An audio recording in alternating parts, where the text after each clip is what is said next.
Latin actors and creators that are completely underrated, by Anna Cobo. Hollywood is known for the lack of accurate representation of people of color. It seems that productions tend to overlook the truth behind the culture they are depicting.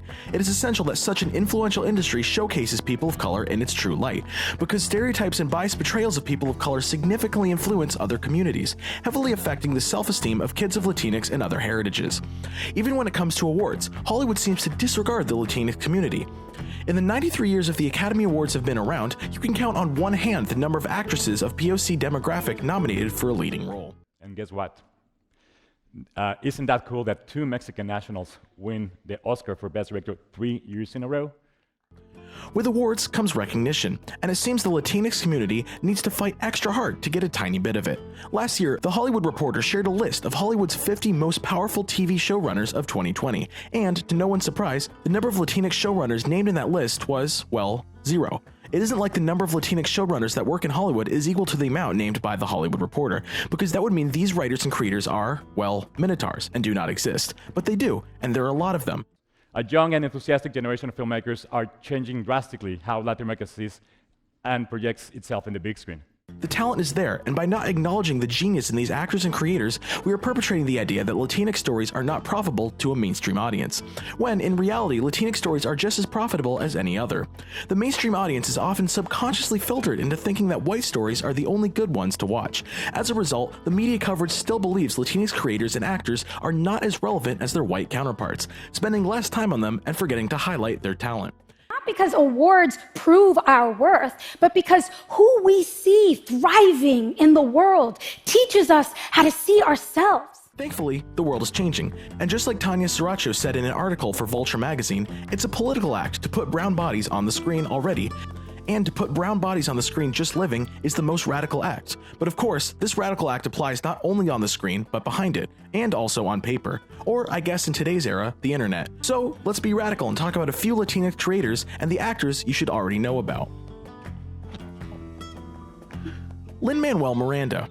I'm forced to start this list with the king himself, because I'm pretty sure you've heard of Hamilton. So the reason Hamilton left the Caribbean and came to what was then the colonies was because of a hurricane. You know, the musical that revolutionized Broadway and made musical theater popular again, for non-musical theater fans, that is. I remember when I watched it, sitting on those red velvet chairs, I cried 3 times and had goosebumps throughout the show. I would bet $1,000 that even the kids who believed to be too cool to like musical theater were singing along to the Hamilton soundtrack. Lin-Manuel Miranda modernized and popularized a history lesson. Honestly, just by watching the performance, I learned a lot about one of our founding fathers. In Hamilton, Lin-Manuel Miranda broke racial boundaries, making brown and black artists feel seen on Broadway for the first time. He said, but Lin, people like holding things. People like something they can hold. Sure. And that sort of touched my heart, and so we made a book. Since the success of Hamilton, Lin-Manuel Miranda has been working on several projects, the most recent being In the Heights, a film version based on the musical production written by Miranda himself. The man is a genius of music and the written word. If you hadn't heard his name before, you've been seriously living under a rock, have horrible taste, or simply haven't been making the right decisions until now. Get it together, sir. Eva Longoria. The first time I saw Eva Longoria, I was probably 10 years old. At that time, Longoria was playing one of the lead roles in the critically acclaimed show Desperate Housewives.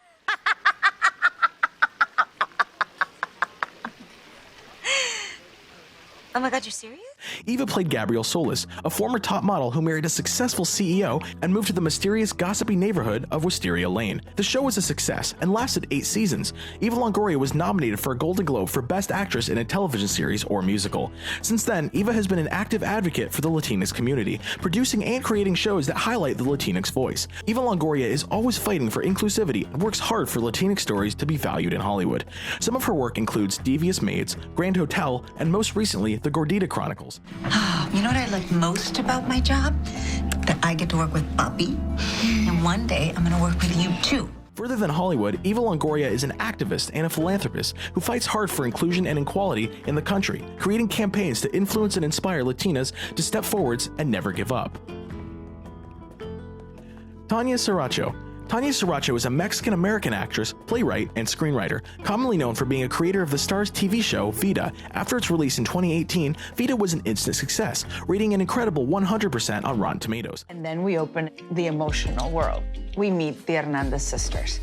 Just from the moment they see each other, you can tell that there's broken history there. Although the show was canceled after season 3, many audience members were not happy. Nevertheless, it was considered the best and one of the few shows about queer women of color. Sriracha has been working in Hollywood for almost a decade, knowing the pros and cons of being a Latinx creator in a white-led industry. Last year, during Hispanic Heritage Month, Sriracha, along with 270 Latinx creators such as John Leguizamo, Lin-Manuel Miranda, and Gloria Calderon-Colette, sent an open letter to Hollywood expressing their exhaustion and asking for a systematic change in the entertainment industry. Just that by the very nature of existing, for Vida existing, we have never seen brown queers like this on television. America Ferreira.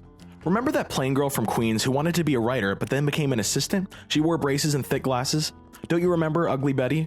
For me, that was the first time I saw America Ferreira on TV. I was in awe because she had a different look from the one I was accustomed to. She was beautiful, curvy, and still an amusing lead. One that had that it component that made you want to look at her over everyone else. I always thought that was her first role, but later on, I learned that America Ferreira had started her career at a very young age in a Disney movie called Gotta Kick It Up. She wasn't the only one dancing. Would you care to join her, Miss Vargas? Anybody else? Throughout her career, America Ferreira has played roles that push the boundaries of the typical white lead, starring in movies like Real Women Have Curves, The Sisterhood of the Traveling Pants, and most recently, the series Superstore. America Ferreira is an inspiration to many Latinx kids with a dream. She's an activist and works alongside Eva Longoria to highlight Latinx voices. There's so much to look up to America Ferreira, especially her determination and fearlessness, because when Hollywood didn't believe she could pull it off, she proved them wrong. Eugenio Derbez. I grew up watching all of Eugenio Derbez's hilarious characters on television. He is known for creating entertaining shows, quotable jokes, and memorable voices throughout the years. ¿Te acuerdas de aquel capítulo de Barney que hablaba de las familias diferentes? Furthermore, Derbez is considered one of the most successful comedy actors in Mexico and Latin America, but to my surprise, when I asked close friends and acquaintances about him, many looked at me with a confused gaze. Eugenio Derbez started his career in Mexican television, participating in novellas and creating popular comedy shows. Since he moved to America, Derbez has been a part of big Hollywood productions, including the feature film Instructions Not Included, which he directed, co-wrote, and starred in. The film became the most successful Spanish film in the US and worldwide and broke numerous box office records. Bueno, ¿qué digo mexicano? Te va a odiar toda Latinoamérica. Y eso sin contar con la posibilidad de que algún día Terminator sea tu presidente.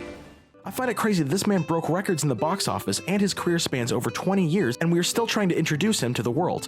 I don't think we need to convince anyone that this man is an incredible asset to the entertainment industry, but sadly, he is yet to be appreciated as he should. His decision to produce his work was heavily influenced by the need to change the way Hollywood portrays Latinos. He recently co-starred in Disney's live-action Dora and the Lost City of Gold, a film that surpassed many of Disney's remakes of 2019. Rachel Zegler. Lighting is kind of fire, I'm not gonna lie. I am watching Sriracha because she is everything to me, and I wish she knew I exist. When I heard Steven Spielberg was working on a new version of West Side Story, I was ecstatic. I wanted to know all the details, and I cannot wait for the movie to come out in December. Furthermore, when the cast was announced, I needed to know who they were. Rachel Zegler was just a regular high school student in New Jersey who performed in the school's theater productions. Zegler was ready for her opportunity to arise. She's living every girl's dream. Her voice is incredible, her talent undeniable. Zegler has now been cast as Snow White in the new Disney live-action adaptation of the animated classic. It's exciting to see that a Colombian-American actress is proclaimed as Hollywood's next big thing. I have to go to set today for some stuff, which is exciting. First day of work. I have jitters. I'm so excited. I haven't been to work in 2 years. These are just a few of the incredible artists in Hollywood's Latinx community, all fighting for one cause: inclusion. The Latinx community wants to be seen as they are, and not as the image old Hollywood has created. America Ferreira, in a TED Talk called "My Identity is a Superpower, Not an Obstacle," once said, "I was never asking the system to change. I was asking it to let me in. I couldn't change what the system believed about me, because I believed what the system believed about me." These roles were stereotypes and couldn't have been further from my own reality or from the roles I dreamt of playing. The epiphany that America Ferreira had one that took her many years to realize, is another proof that Latin creators and actors should be acknowledged more often. After all, kids shouldn't grow up believing they don't matter. Latinx creators are more than just diversity hires, they are artists that need to tell their stories.